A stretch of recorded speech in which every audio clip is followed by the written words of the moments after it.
We're saying you could sum it up in one word. That's a beautiful picture, by the way. 2 words. 3 words. 4 words.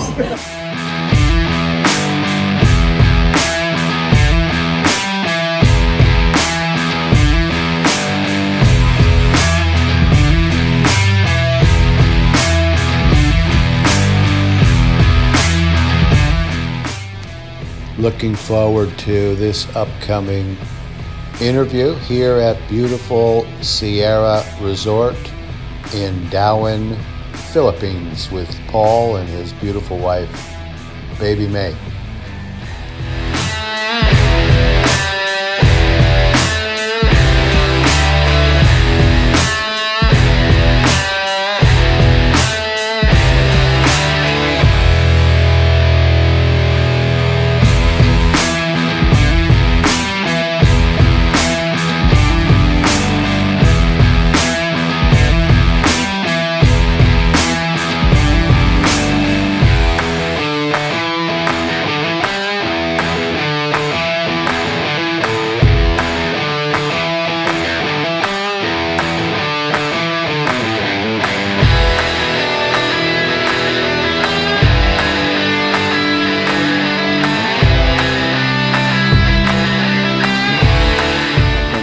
Hasn't met her yet. Yeah. So we came here first, climatized a week or so, and then he'll go. And we FaceTime. She's delightful. Awesome. Anyway, not to talk. We don't talk about me. There's so many For years. this gentleman. Right. Thank you, Jason. Thank you very much, Jason. Shall we go there? I appreciate you. And you should make you guys All right. In my interviews, I typically frame it around 3 questions. Where did you come from, and what was life like? Mm-hmm. How did you get here? Okay. Stories around that. And then the last one is the inspirational part, maybe more so than the first 2, your dream for the future. Okay. What do you and your dear wife want to accomplish? What do you want to see happen? Anything along those lines that somebody might grab. You know, for all of us, I think it's a word or 2 words at some critical time in our life. And videos allow us to bring those words to somebody in their pajamas somewhere. And it actually is meaningful. It's not just, some more entertainment. It's not just one of those 114 million YouTube channels. Right. Appreciate the coffee. Thank you. Hey, no problem. It's my pleasure. I'm glad you're willing to come. So let's start. Let's go. Where'd you come from, and what was life Is it like? on? It's on now. Oh, okay. We're rolling. And the light seems to be pretty good. I apologize for the glasses, but it's due to surgery. I can't take any light. No problem. So. Understand. All right, so the question is, Where did you come from? What was life like from there growing up? okay, I was born, raised in California for the first 30 years of my life. Married, had a son. Then at the age of 31, I worked in the car business. Okay. Worked as a kid, various jobs, grew up in the 70s, high recession, high unemployment, Right. took any job I could get. Right. Never had an opportunity to go to college, all that kind of stuff. Right. Came out of an extremely dysfunctional and abusive home childhood, and so wandered a lot, Right. as life happens. Right. And ended up just taking a job in the car business and stayed in it. Not my life's ambition, but you got to put food on the table. Right. So I did that for 30 years.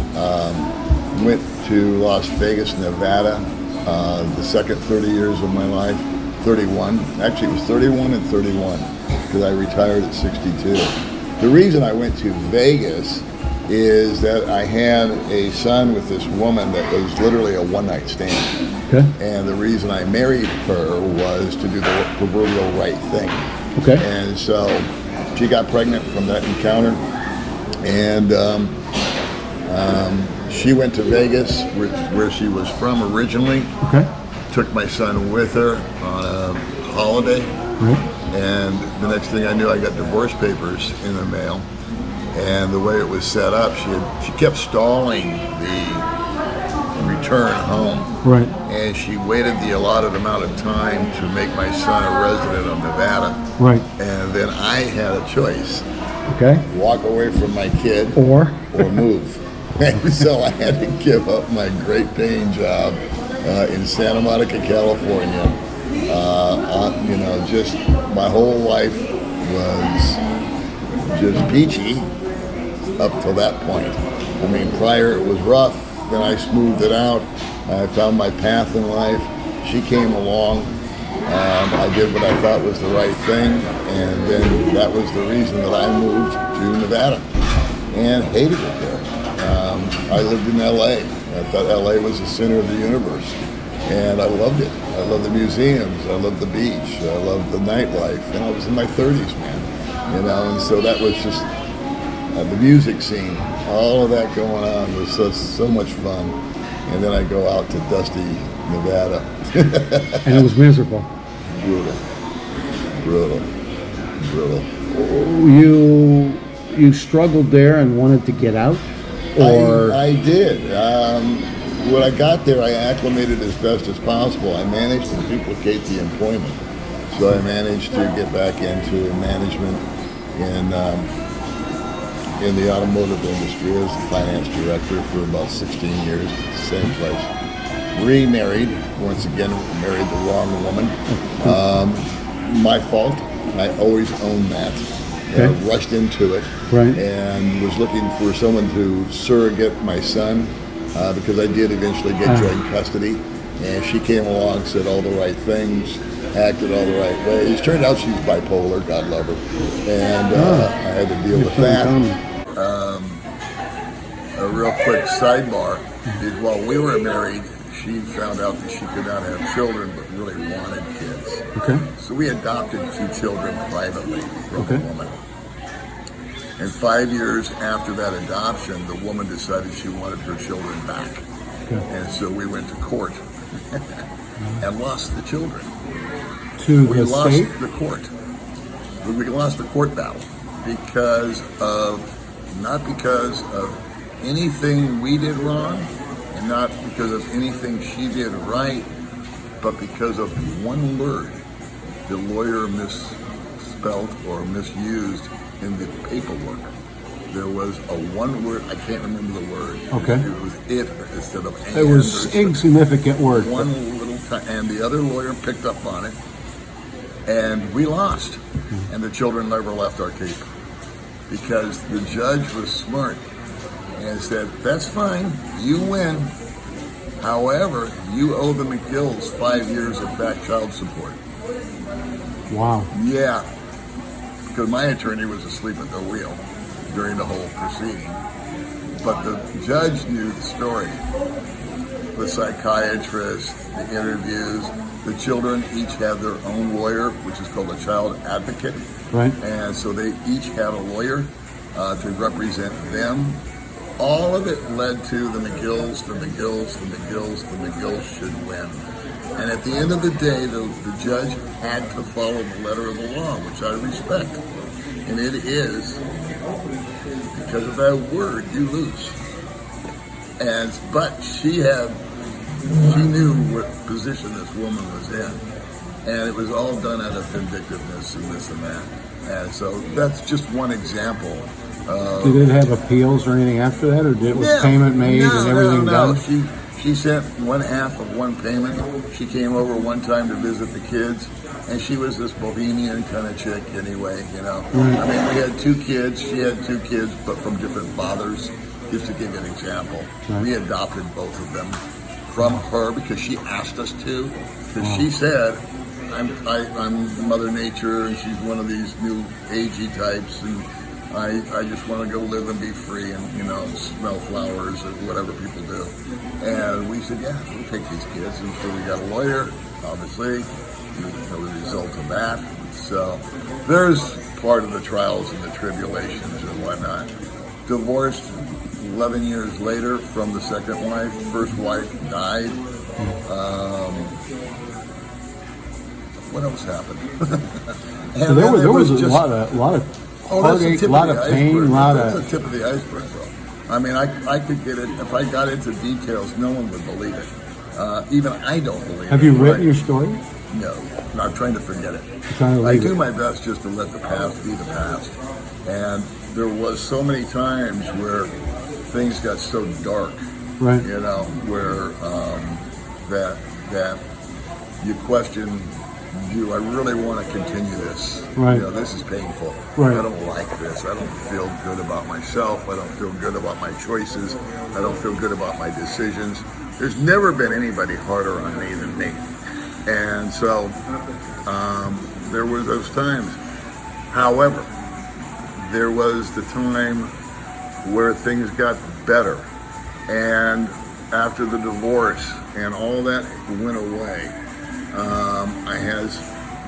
I had some time to myself, and it was a healing period. And it was like, okay, the drama in my life was always being injected by other people. Right. I don't create a whole lot of my own. I'm a boring man. I get up, I go to work, you know. I say hi to Susie at the coffee maker, you know, and I get in and I do my job. And then I look up and it's time to go home. And so I stop off at Jack in the Box. And I always used to say, I stop off at Jack in the Box, I drive my box to my box, and I eat my dinner watching the box. You know, I'm a boxable, you know. And that's the way I looked at life.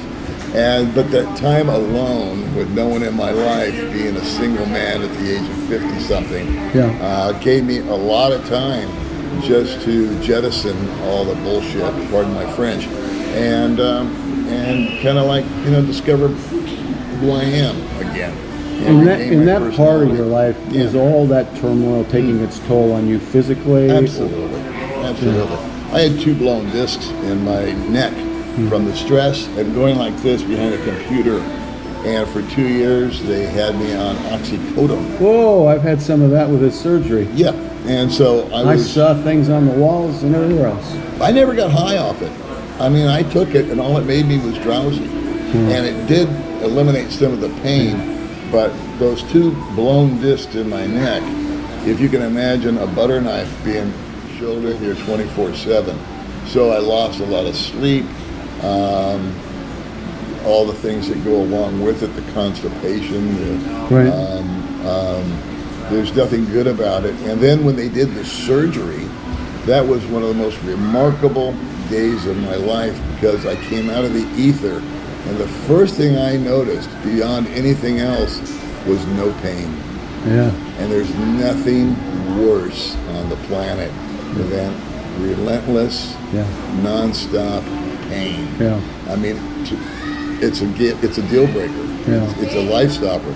I don't care if you got $1 in the bank or you got $100 billion in the bank. Right. If you're in pain, it don't matter. Right. You can't enjoy your day. Right. And so, boom, that was a game changer right there. Right. That was another trial and tribulation that I went through for a couple of years. And then after that, I self-detoxed at home. So I basically was kicking heroin, which is what I call oxy. Right. And that took me very dark, because it drained all the serotonin out of my brain. And I went to a very dark place there. I did not put a stitch of food in my mouth for 11 days while I was coming off of it. Friends of mine, coworkers, were very concerned about the tone of my voice, because I was at home recovering. I wasn't at work during this time after the surgery. Early 2000 this happened. And they called my doctor up, and they took me to him, because I couldn't drive. I could drive physically, but I couldn't drive mentally. I would think about an hour. I was so depressed in such a low place, because that serotonin, like I said, that leaves your brain. It just takes you down to this level of, I would think about, I want that cigarette over there. At the time I smoked. Right. But I would think about it for an hour before I actually got up and got it. You know, it was just like the thought of walking from here to there was just, I can't Torture. do that. Yeah, I just don't have the energy for that. And so they had to physically put me in the car so I could go and see the doctor. And he prescribed me a drug called Lexapro.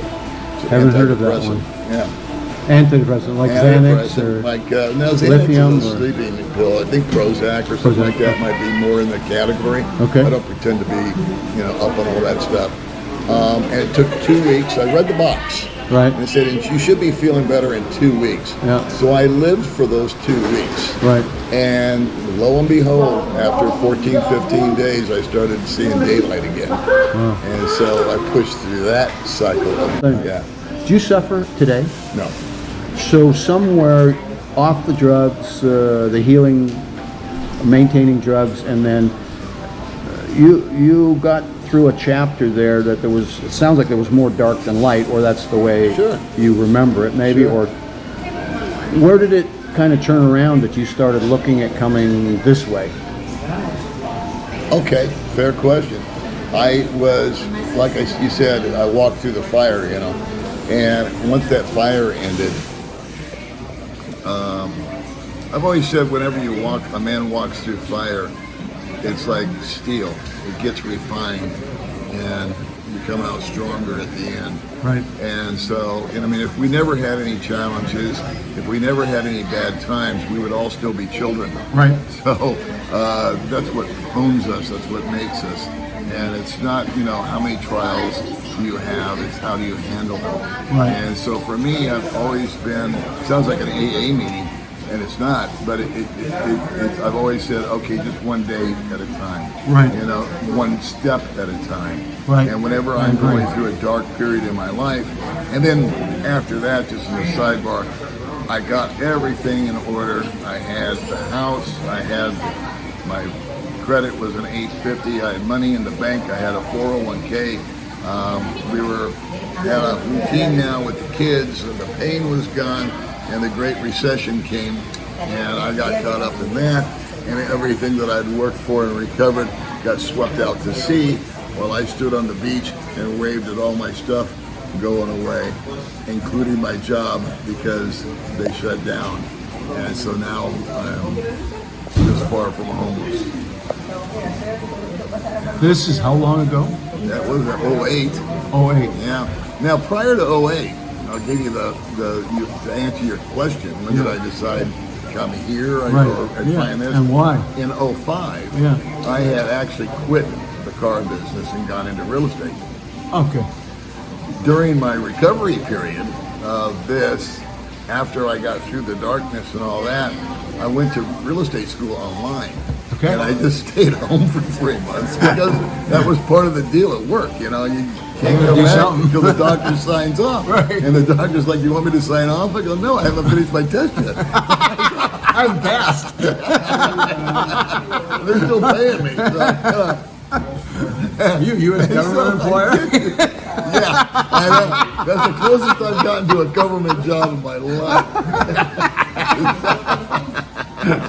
That's a good point. Yeah. Don't get me started on that. I won't. I think we probably have some similar ideas. I'm sure we do. I could go off. We on get another banned from hour. every country just by speaking our mind. Yeah. Hit that unsubscribe button now, everybody. Yeah, go ahead. You're going to be linked to this. And so, where the hell were we? Coming here. Okay, so now I'm after the surgery and all that, and I'm recovering from the dealio. I do the real estate thing, and then I think it was 2002 when everything was just chippy. I started doing real estate, Right. and I just said I want out of that rat race, you know, the box lifestyle. Right. And I made half as much money, and I lived twice as large. In other words, when I say large, I don't mean money-wise. My life expanded. I was working from home, and I didn't have to show up anymore. That became very important to me. I don't like to shave, as you can see. Same. Okay, it's like, you know, every 2 or 3 days I put a razor to it. Right. This is like my F you to the world, you know. Right. You know, I'm going to do what I want to do when I do it and how I want to do it. And so my buddy, my best friend, he's been my best friend forever, him and I worked together. Okay. And he was a world traveler. Okay. And he, like you. And so he wanted to, every time he got a vacation, he'd go somewhere. Well, my idea of a vacation was taking the kids to Disneyland, you know, with my bipolar wife. You must have loved those rides. Yeah. I was like, One more time. Vacation. No, I can ride outside the car. with this one. Oh, boy. Yeah. Just shoot me. Memories. Yeah. And so, why try to forget it? So here you are. The last time I'm going to ask Thanks you. a lot. I will never ask you this question And so, anyway, I'm doing the real estate thing, and I'm loving it, man, because the real estate market was good, and I knew a lot of people, and I was getting listings, and I was making sales. And even though, like I said, I was not really making as much money, I was making plenty. Right. You know, I had enough anyway. My nuts, was relatively covered. And I didn't worry about it. I had money put aside. And my friend heard about all my trials and tribulations that I just told you. And in fact, he observed them. Right. He was there for me. He would come over and, give me a pat on the head. And he knew about the exes, and he knew about the kids, and he knew about all that. And he was one of these dudes that just always supported me through thick and thin. Right. And hopefully I've done the same for him. And we have just been thick as thieves. And so he was in Thailand. Okay. And he called me up. And he said, dude, why don't you come to Thailand? Okay. And hang out with me. And I said, Thailand? Thailand. That never even entered into my hemisphere. Right. I thought going to Mexico was a big thing. Canada. I went to Canada to go fishing. Well, I'm out of the country. I'm a big deal. Look, I got a passport. Or nice something. I'm a world traveler. I went up north. And then go down to Mexico for, whatever. That was my idea of going out of the country. Thailand. I was in Thailand. And so he was over there, and I said, okay. And I picked up, and I said, how much money do I need? He goes, well, I got a little place you can stay at, so you can stay with me. And I got a car, and he says, and I got a girlfriend. And he says, why don't you come over for a couple of weeks? I know what you've been through. You could use the break. I think you'd dig it here. Right. And so I said, okay, why not? Hell not. So I bought the ticket. I went to Thailand. He picked me up at the airport. And I was a changed person. Right away or after? Right away.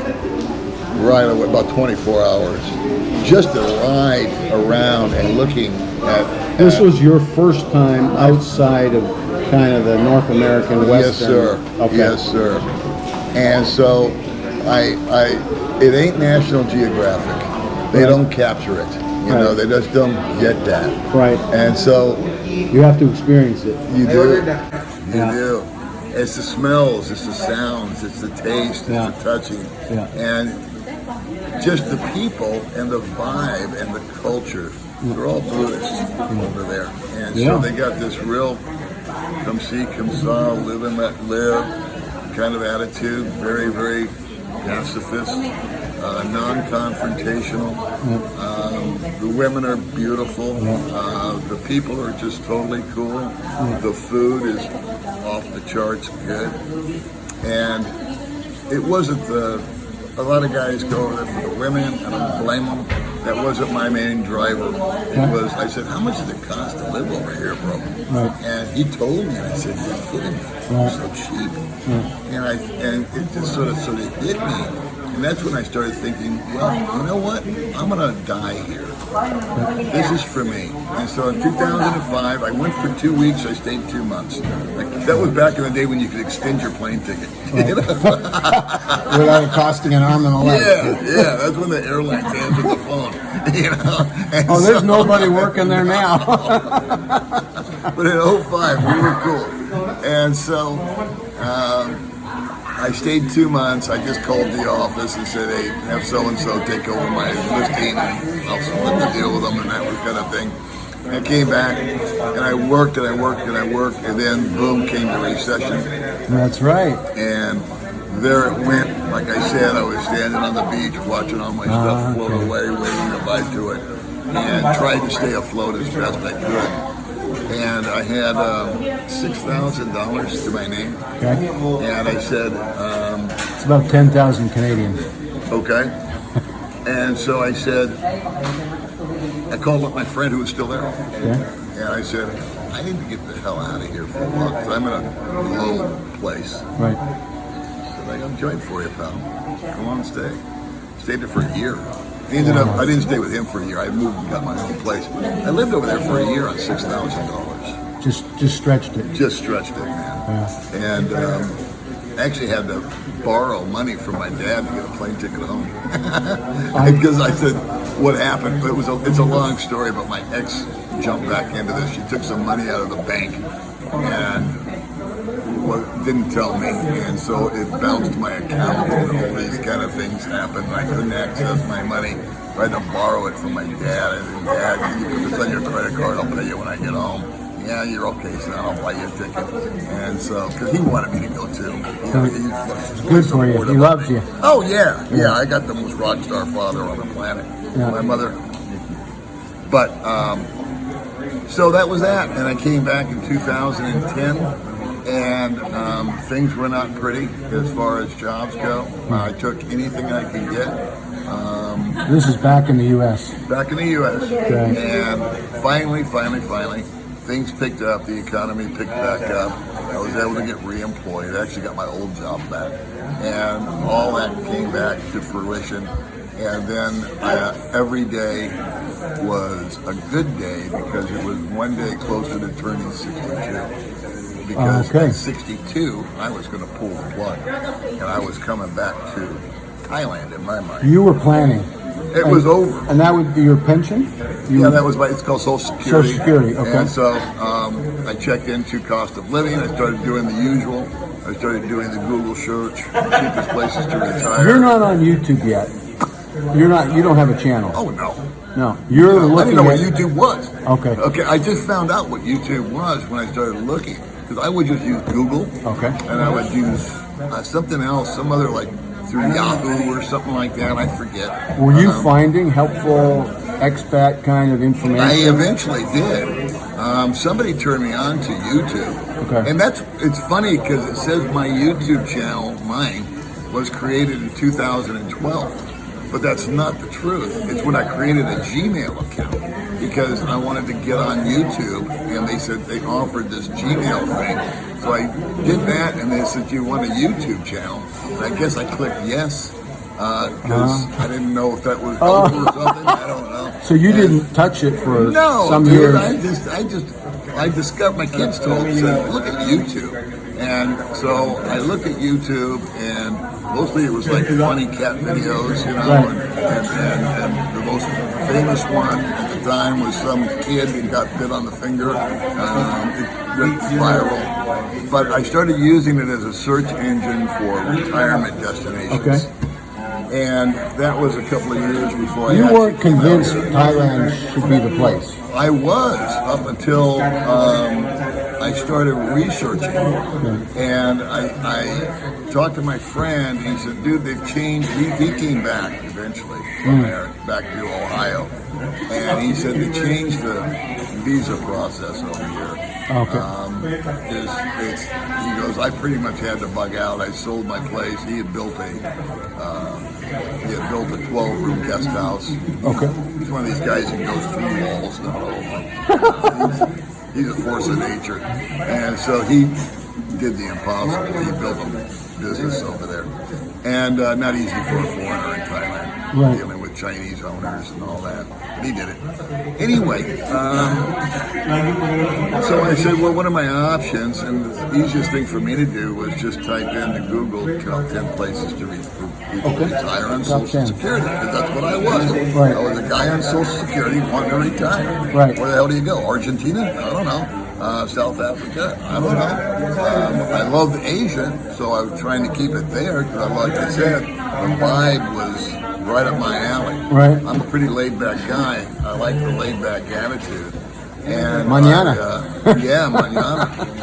And so what popped up was the Philippines came up as number one back in the day because of the visa, because of safety, because they speak English, and because of cost of living was very, very good. And I looked at Thailand, I looked at Cambodia, I looked at Vietnam, I looked at Japan, and I had to cross them off the list. So my theory was, okay, I'm going to come to the Philippines. I'll give it 6 months, and if I dig it, great. And if I don't, I'll go home. When you look at those criteria back then that caused you to come here, and you reflect from now till then, just generally speaking, has it all kind of maintained true, or did some of those A lot of it changed. drop? A lot of it changed.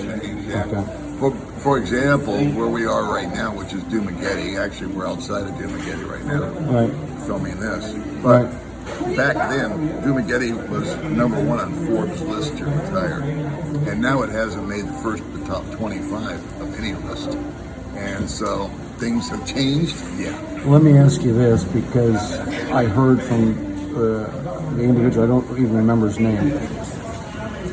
Dumaguete has basically been, he used a stronger word than tainted, a much heavier word by the foreigners.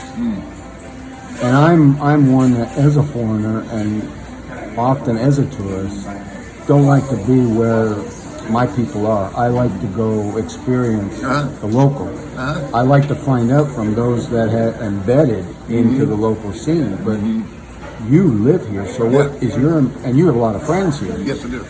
What's your impression of this kind of a statement, this kind of an idea to what has happened to Dumaguete? It all depends on what lenses you're wearing.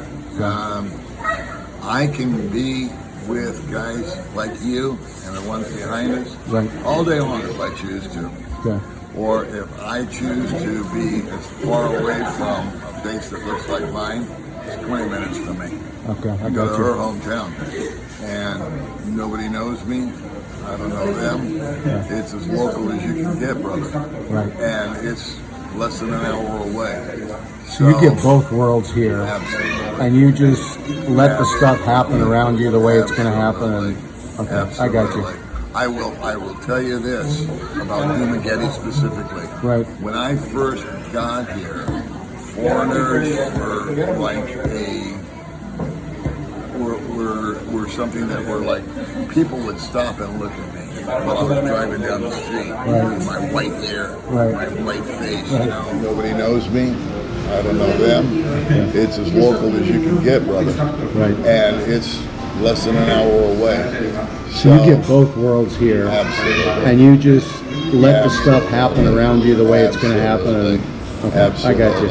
I will tell you this about Dumaguete specifically. Right. When I first got here, foreigners were like were something that were like, people would stop and look at me while I was driving down the street with my white hair, my white face, you know, and little kids would wave at you, and police would wave at you, and old people, young people, men, women, girls would. It wasn't a flirt. They would just look at you and smile. Right. That's gone. That's gone. That's history today. Yeah. There's been an influx of foreigners, yes. Right. I think that's overblown, because if you look at the numbers, there's 150,000 residents of That's what I Dumaguete, understand. Yep. and 5,000 all foreigners. And that includes Chinese, Canadians, Americans, African Americans. But probably we, as foreigners, speak for like 5 or 10 people, because we're usually pretty loud and boisterous. Well, that's just it. And making a big noise everywhere we go. It don't take much to ruin it for everybody else. You know, you can be chill like you can be chill like me, or you can be Wound up. a little tense about. You came here after doing an analysis, after the experiences of your life, and you settled in Dumaguete specifically, and because it was on Forbes' top 25. It was number one at Forbes. It was number one at the time. So this has got to be. I'm going to the best place for my money, for my life, quality, experience, all that. And they were right. When did you come? How long ago was that? 7 years ago. 7 years ago. What are we at? It was 2017 I got here. What was it like day one? You found a place and you started integrating and everything was happy? No Not problems? exactly. I had quite the 24 hours when I first got here. You had what? I had quite the 24 hours when I first got here. What? And so, which I've documented. So, Tell me the highlights. If I can find one, I will. I mean, was I it landed safely. a mess after that? Or Oh, I got chased around the corner by a ladyboy. I mean, it was just, where do you want me to go? I couldn't wait till the next day when I got on a bus from Cebu to Dumaguete. And then I got to Dumaguete and I had a backpack and a suitcase. And I didn't know a soul. And nobody? not a person. And I Now didn't that was a care. big step. I didn't care because I'd been to Thailand a couple times. There was nothing to be frightened of. Right. What's to be scared of? Right. If you think about it logically, Right. you come over here and you don't like it, well, you're a plane ride away, right? You can go Sure. back. Yeah. I can always go get on stay in a hotel for a couple days and say, I hate it here, and get on a plane and go. So that was my mindset. I said, well, half the fun is figuring it out. Yeah. I don't, I know other dudes that write me and they want all this information. How do I do this? How do I do that? What do I do? Blah, blah, blah, blah. Well, yes, it's good to know and be prepared. So yes, you should have yourself set up as far as getting your money. Right. You need to have the proper apps on your phone. Right. You need to maintain a phone number. Right. You need to have a forwarding address. I did all that because I listened to videos that talked about the nuts and the bolts. Right. I knew what kind of motorbike I wanted to drive when I got here. Oh, buy, he said, eventually.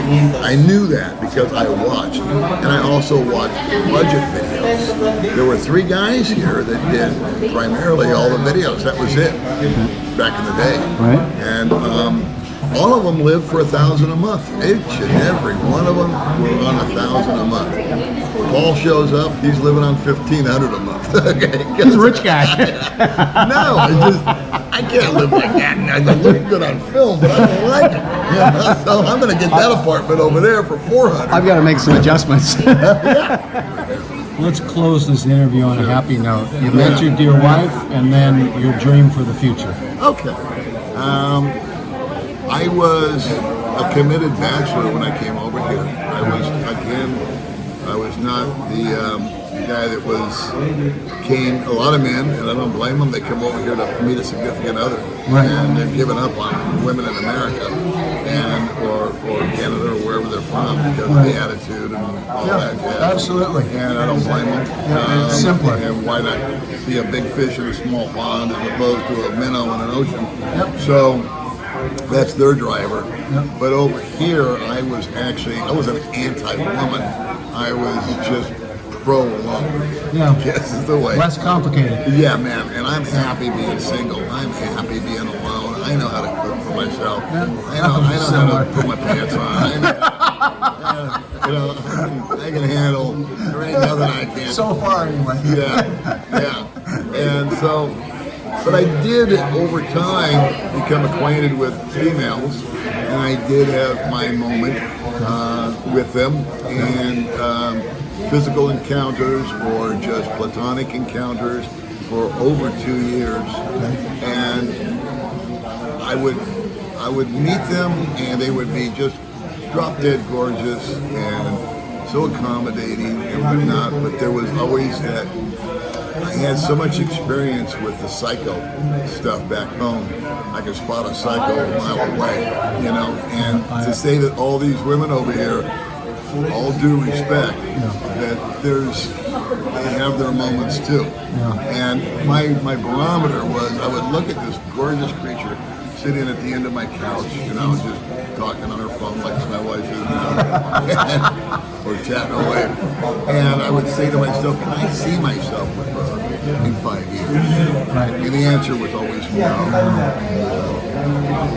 There's just not, beyond the beauty and beyond the physical attraction, there's nothing there.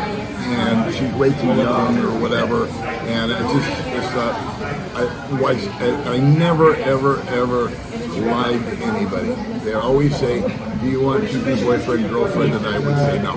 Right. I don't. No. Right. You want to hang out? Cool. Yeah. You want to stay over? Cool. You know? Cool. It doesn't matter. I'm just fine by myself. Just be upfront, be honest. It was always their choice, Yep. as whether what we did and what we didn't do. Yeah.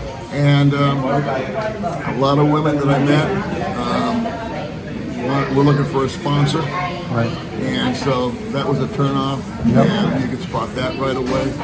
And I never got damaged there. Picked up a few meals, the biggest damage that I had.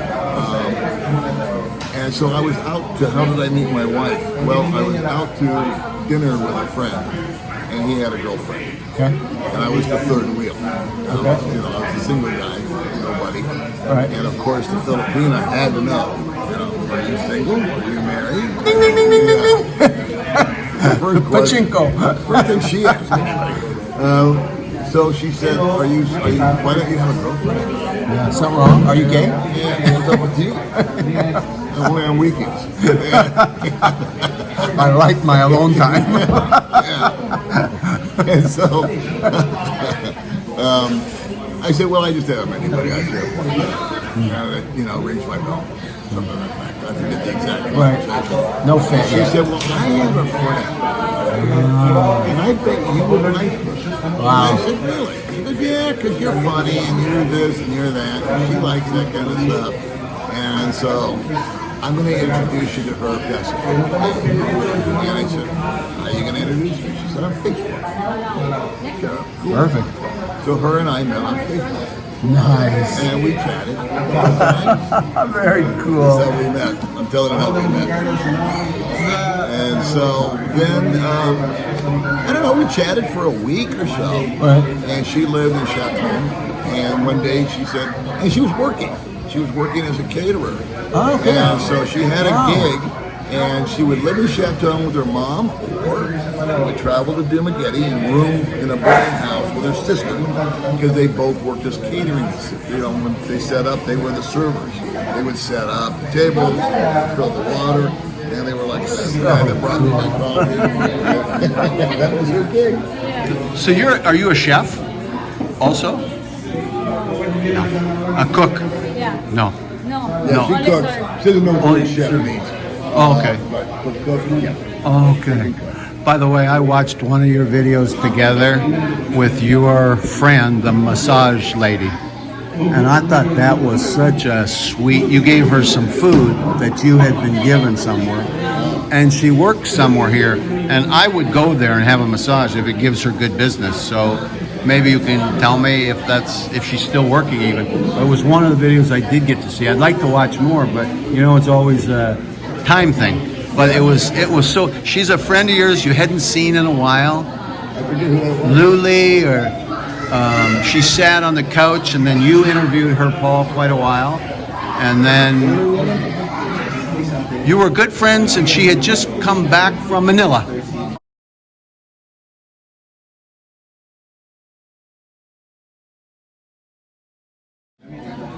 Back to Dumaguete. You'll have to check into it. It was such a touching story. And you had some extra food from some program you had just been involved in. It might have been within the last 6 months. Okay. But your dream for the future in a sentence or two. Oh, I can sum it up. My age, brother, the future is now. You're living your dream. It's right now. These are my plans. I'm living.